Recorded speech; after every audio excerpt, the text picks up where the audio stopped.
Welcome back to the Panic Room, everyone, and to an awesome book review today. So guys, some of my favorite videos to film are when I get to talk about people who I consider friends and their new works, and today is one of those days.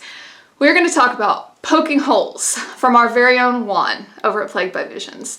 Now, in case you're living under a rock here on BookTube and you have no idea who Plagued by Visions is, I will leave a link down below, but I'm pretty sure all my little horror people, you guys already know. I just first and foremost have to say a massive congratulations, because I know that it takes a lot to put your heart and soul into a work, and when you guys read this, because it's my hope that you do, you're gonna see that Juan put his blood, sweat, and tears into this. I really can see the work that he did, right down to the editing, right down to the freaking editing. Like, even that was great, okay? So, yeah, I really have to just say a massive congratulations, because this collection kicks ass. Sorry to ruin the whole video for you, but it does. We're gonna go through it. We're gonna go through each story just like I always do with my short story collections, but yeah, it kicked ass. He did an amazing job. All of you twisted little dark hearts out there, you're gonna love this. And I hardly ever do this. As a matter of fact, I don't think I ever have. But I'm gonna pop the picture back up here because take a look at this cover. I actually know the person who Juan got to do the cover, and it's Indrid Grull.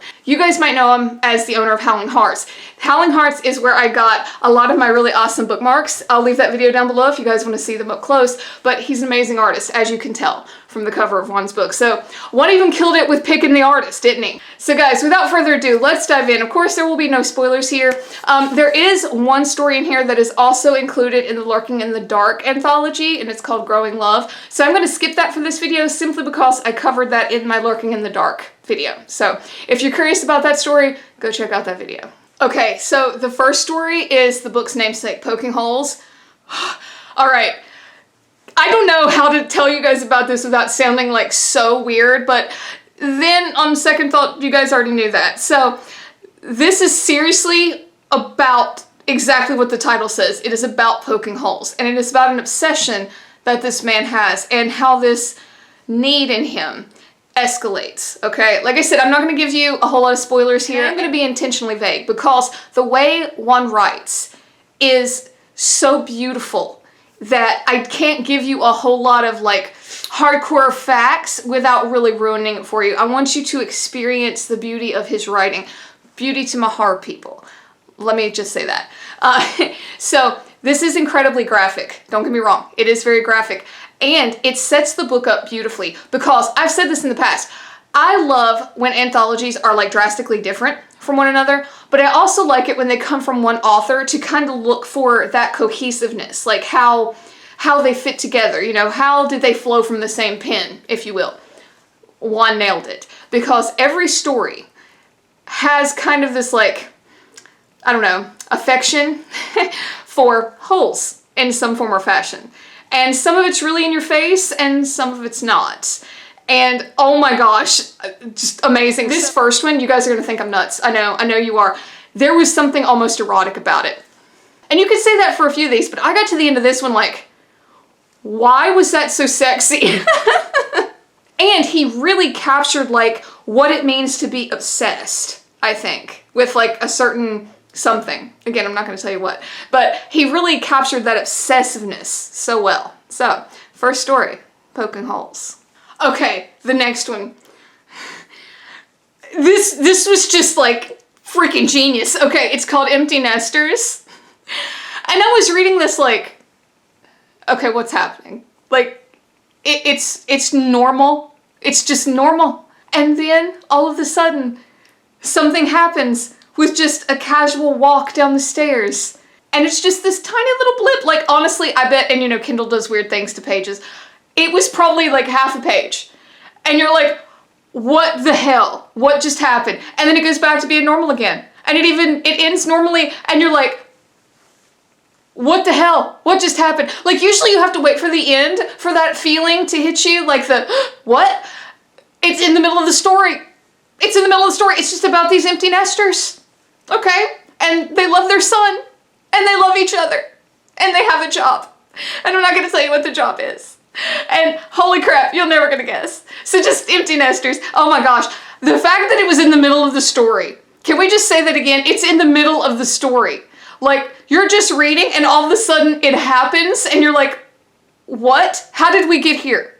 So, empty nesters. Okay, so the next story is called User, and I had a very clear picture of the main character that one is telling the story through. And this is one of those characters that you absolutely love to hate, okay? And I want to say that we've all probably met someone that you're probably going to place into this character when you read it in your mind. They're kind of gritty, they're low life, they're clingers in a certain way, but only because they want something from you. You know the person I'm talking about. There is some elements here that are very intense about like taking advantage of an older person. That's all I'm gonna say. I don't feel like I have to tell anybody that there's gonna be some triggers in here. I mean, come on, it's Plagued by Visions. That's what he does. This one was probably the most clearest setting for me. Like, I was reading this and I could almost like see the crinkles in the posters or see the bed sheets. You guys know what I'm saying. So, User. Oh my gosh, the next one, In a Hot Car. You want to talk about visceral. This one, I was like, oh my God, I'm glad it's October, because the descriptions of just the heat and the pressing in of bodies, it was amazing. I said that one outdid himself with the setting in User. With this one, I hesitate to say it was a setting. It was more like the feelings, okay? Like, almost like the tactile sensations. It's so hard to describe. Like, your narrator is this person in a hot car, and you get a little bit of the history as to how he got there. And there are some cultural things that are going to go into the story. Not much, because you know, your girl doesn't really dig on like politics and all of that. One does an amazing job of kind of keeping that even keel, so no worries on that end. It combines stuff that could very well be true. Like, I've not gone and looked this up, but I'm sure that something similar to this has actually happened. But it's done in such a fashion that you can feel the sweat coming off of you. You can feel like the car seats, okay? Like, it's so good. It's so good. It's gross because, you know, humans like all together in a place, especially when they're not breathing, that's gross. Like, that's kind of gross. Like, there's fluids and all kinds of other shit. One's got that on lock. But truly, the magic is in like the workings of this person, this boy trying to get to a certain part of the car.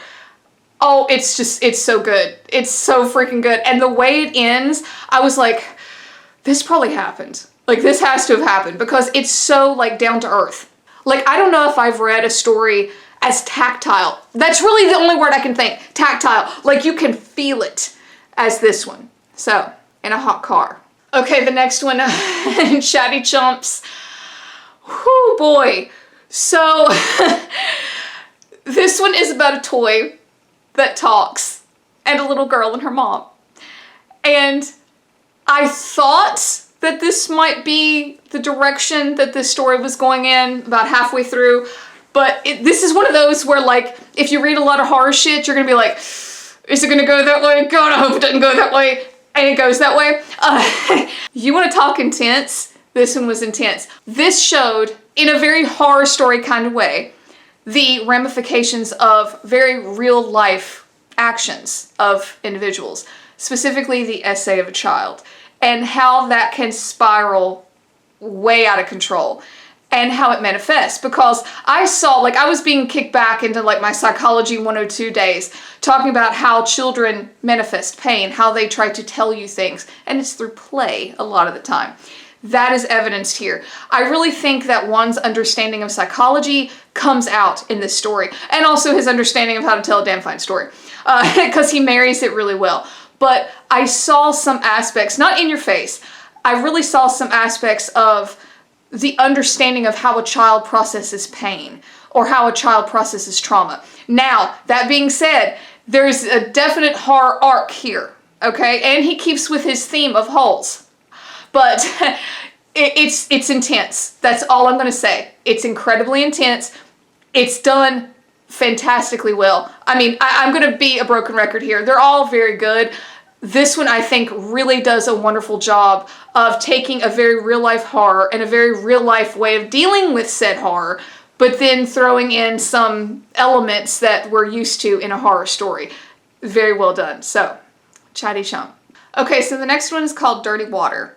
And this one almost had this element of like cautionary tale about it. And to me, the whole thing was like, don't try to prove yourself to people, you know, be yourself, doesn't matter, you know, what they think of you, kind of like that. But kind of along those lines. But it is so like ghost story-esque, I guess. I don't know. It was very much like I could see this being told to kids around a campfire, almost. Of course, they would have to take it down a notch, because there's an element of body horror here that is just chef's kiss, because it's not like, look at all these entrails. It's the branches are tangled in her hair and there's blood on her scalp. And I don't know about you guys, but you know, after a while, like I'm fine with, you know, splatterpunk or whatever to a certain degree, a little bit. But after a while, after getting inundated with, you know, oh, her body parts fell off. Oh, look, it's blood again. Oh, check this action out. You know, like, it starts to get like, okay, fine, whatever, we're doing this again. When it's done in a masterful way, when it's done in an understated way, that's what I really find intriguing and more horrifying. You know, like, okay, fine, you cut her head. Okay, fine, you slashed her throat. Great, whatever. When you can give me a whole page of how the tree branches getting caught in her hair are terrifying her, and she's starting to lose her breath in the water, and her feet are getting cut, and you can see the blood coming up from the bottom, that's beautiful. And you can think I'm crazy all you want. I don't think my horror people will think I'm crazy. I know other people might, but you guys know what I mean. Like, that's beauty right there. Like, you're scaring someone, but you're not like, look at all this viscera. You know, like, there's room for all of it in the horror genre, I get it, but for me, I love that, like, just inching you towards fear. I love that. Love it. This story delivered, especially the end. The end was like, but you mean we don't get to know? You know, and not in like a really unfulfilling way. It's just like, damn, I want to know what happened. You know, like something like that. Like, I don't think it will leave you unfulfilled. Let me just put it that way. But you don't get your happy resolution. You're still gonna like it though. You are still gonna like it. So, Dirty Water. All right, so the next one is called The Goose. I don't know how to convey to you this story because I'm gonna tell you what happens, and you're gonna be like, okay. There's a man who is in the hospital and he's dying. And I'm not going to tell you what he's dying of because the way Juan writes this is actually quite beautiful. It's almost like, I hesitate to call it a love story. There's a lot that goes into it. There's something that happens to this man that causes him to be in the hospital. Something very tragic. And Juan gives the backstory. He gives the history of it in a quite beautiful way, I thought. You know, you have your shocking elements, I guess, there. But everything that he says about how this man got into this position is, to me, having never been in that position, very believable, and I can completely understand where someone in that position would have thought these things. Okay? So, that being said, the goose. This goose comes into this man's room and does something. Okay? He does something. It's in line with the theme of the book. It's really horrific, but, and I know I'm a broken record, but it's kind of beautiful in a kind of odd, really twisted way. And I don't know why it had to be a goose, like, because that's, to me, it's kind of shocking. Like, I don't know if a goose would have been the first animal I would have thought of to perform this particular action, but it fit. It totally fit. And there is a bleakness about this story. There's a sadness about this story. And I know you're thinking like, it's a goose. I'm serious, the story is really sad. So, The Goose. All right, so the last story is called Hunger. And this is one of those stories where like something happens to your main character, because your main character is like this creature and this guy. And this creature just shows up one day and is like, hey, you want to do stuff? And the guy's like, yeah, cool. And I'm like, you're an idiot. That's not going to work out right. And it doesn't. But there are some erotic elements to this story that will leave you wondering, like, why is this pretty? Like, why is this so, you know, enticing? Because it's about this man and this creature. And also, I might add, I'm not going to go really much further than that because the creature has some needs. Let's put it that way. Well, actually, so does the man, for that matter. The creature is never completely fleshed out. And I think, at least I assuming that that was a stylistic choice because it keeps the reader kind of teetering. Like, you don't know what to think about this creature, okay? Like, at points, it kind of makes you think, like, is it human? No, it's not human. So it leaves the reader very unstable. And, you know, then you have this entire insanity of a story that happens around it. So I really think, at least I hope, perhaps, that that was a stylistic choice because I thought it was wonderfully done. I think it was a perfect position to put the reader in for this story. So, Hunger. All right, guys, that is it. I hope you guys enjoyed this. Please, I will leave the info for Juan's book down below. You guys should definitely check it out. Especially for my horror people that enjoy that, like, beautiful horror. And I know if you read horror, you know what I'm talking about. If you don't, you're probably like, you're insane, Pax, and that's okay too. But this collection is really beautiful. It really is, for my horror people. I think you're gonna like it. It's unnerving, it's maddening, it's beautifully done, and masterfully told. So, Juan's Poking Holes. And guys, if you like this, please hit like, hit subscribe. It would really help me out. And until next time, bye for now.